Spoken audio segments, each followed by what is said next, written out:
Hello, my name is Yu Zhen, and I am the Vice Dean of Office of International Affairs at National Pingtung University of Science and Technology. On behalf of the university, it is my great honor to present the general reports for 2021 to 2022. The main campus of National Pingtung University of Science and Technology is situated at the southern part of Taiwan, and with separate education centers in Thailand. In addition to our main campus and education centers, National Pingtung University of Science and Technology also has stations in vast experimental forests in Baoli and in Daren. We make great efforts to preserve these natural environments, which comprises of hundreds of acres of forest vegetation, earning us the great reputation as the National Park University. Beyond the sustainable development of our campus setting and infrastructure, we understand that sustainability is a global challenge we all face together. To tackle many of the challenges we all face together globally, National Pingtung University of Science and Technology places a special emphasis in the interdisciplinary education and collaborations through our 7 colleges, and that include 35 departments and graduate institutes, 10 research centers, and 8 educational programs. We also understand that the tackling of these challenges requires international collaborative efforts and exchanges. National Pingtung University of Science and Technology has now almost 700 international students from 44 countries, and we've also established 282 sister universities in 48 countries. I am both honored and humbled to share that our efforts has been recognized, as we have consecutively ranked as the #1 greenest university in Taiwan.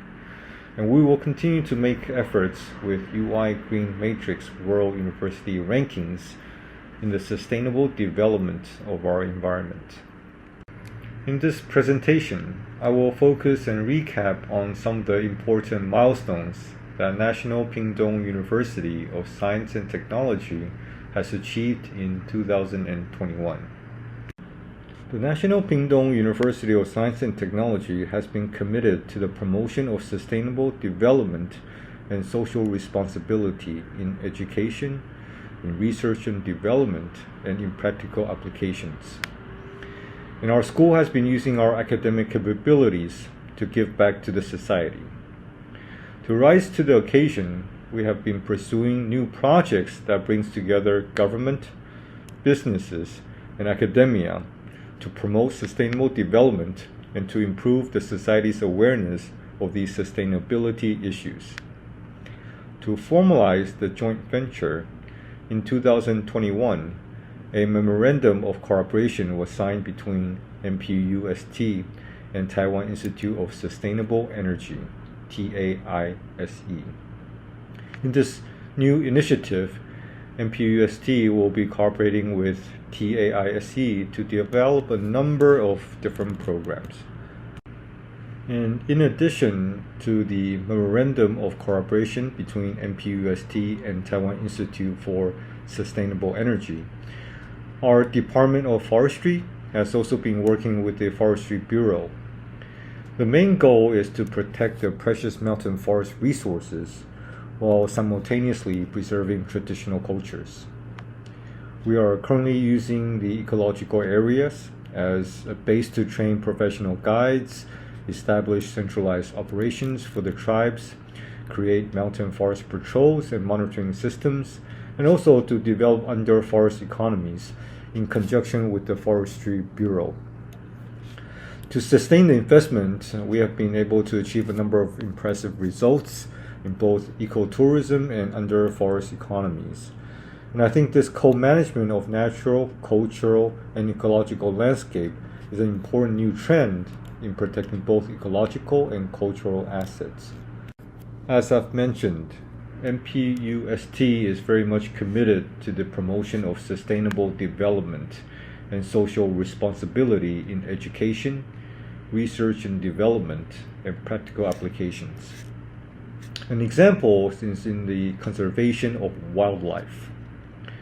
Habitat destruction and illegal hunting have been real threats for black bears in Taiwan. At present, the total number of black bears in Taiwan is estimated to be somewhere between 200 and 600. But in order to get a stable level, the number must reach at least 2,000. For the past 20 years, Professor Huang from the Institute of Wildlife Conservation, and who is also known as the Black Bear Mama, has been working through various mediums in order to promote awareness and to get the society to work together in order to save these bears. She has led teams of students up into the mountains to conduct research. She has also the first in the country to use wireless tracking devices to study the animal. She has set up safe traps in areas where the bears are likely to hang out. And she has also captured these bears for health checks and also equipped them with tags or satellite transmitters to help keep track of their whereabouts and well-being. She has also set up a Formosan Black Bear Conservation Association that is also building up international ties and is also working to build awareness for people to learn about black bear conservation. Her work has also been documented in a film where it has profoundly impacted our understanding and the education on conservation work on black bear that has been done in Taiwan. I'm also very happy to share that Professor Wang's work has been awarded the first prize for the Ecological Co-Benefit category in the Outstanding University Social Responsibility Project, which is an award held by the Global View magazine. NPUST has also joined forces with the industry on conservation work. In the Guarding Every Owl Environmental and Ecological Restoration Project, Far Glory Life Insurance joined NPUST to carry out the work for establishment of several ecological restoration bases. This interdisciplinary industry-academic alliance has allowed for sustainable ecology, non-toxic production, and healthy living being linked to drive community industry and rural economic development. An example of this is the owl-friendly pineapple. Far Glory Life Insurance and NPUST has helped pineapple farmers adopt non-toxic farming. The conservation of these wild perches has helped reduce the use of rat poison. And we were able to market owl-friendly pineapples to promote the public awareness of ecological conservation and also raise funds. At NPUST, we have also been engaged in energy technology research and development for many years. We have developed low-cost, high-pressure air energy storage methods to store electricity, and we have already developed innovative designs for wind and solar thermal power generation. In addition, we are also collaborating with Fei Hong Technology Company for smart grids and rapid charging technology for electric vehicles. We will build and demonstrate charging stations that integrates wind energy, solar energy, biogas, and other hybrid energy storage mechanisms.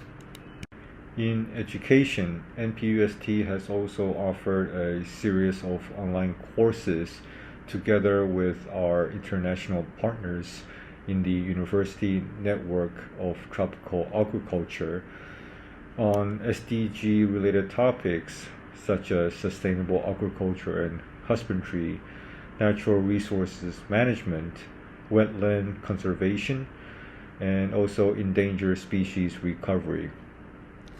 Such a course has made knowledge more accessible for students worldwide.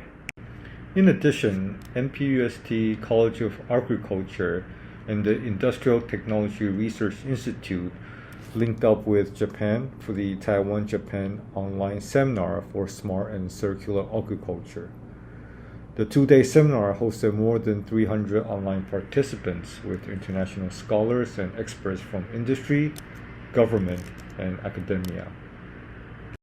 In 2021, the Center for Sustainable Research and Development was also opened. This center is dedicated to the development of renewable energy and circular economies, and is composed of teams working on advanced green energy technology, circular economy value creation, biomass energy recycling, and sustainable technology. This renewable energy produced by the center can be connected in series to reduce energy conversion losses and increase production efficiency. For example, the Advanced Green Energy Technology Laboratory is working on solar photovoltaics, solar thermal energy, wind energy, geothermal energy, wave energy, and other renewable energy, and applying their technology to systems which can supply electricity and heat needed by the laboratories as they work to develop circular economy technology. In circular economy recycling technology, the Biomass Energy Recycling Laboratory develops new technologies for wastewater biological treatment, anaerobic fermentation, and energy technology for organic wastes. The Animal Husbandry Environmental Sustainability Technology Laboratory works on the research and development of animal husbandry sewage treatment technologies, and also help the industry build low-carbon and environmentally friendly livestock barns.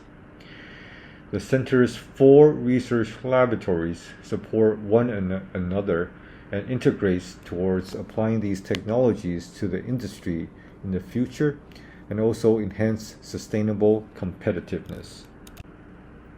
In today's presentation, I have briefly shared some of the milestones in 2021, and I thank you very much for your attention. Thank you.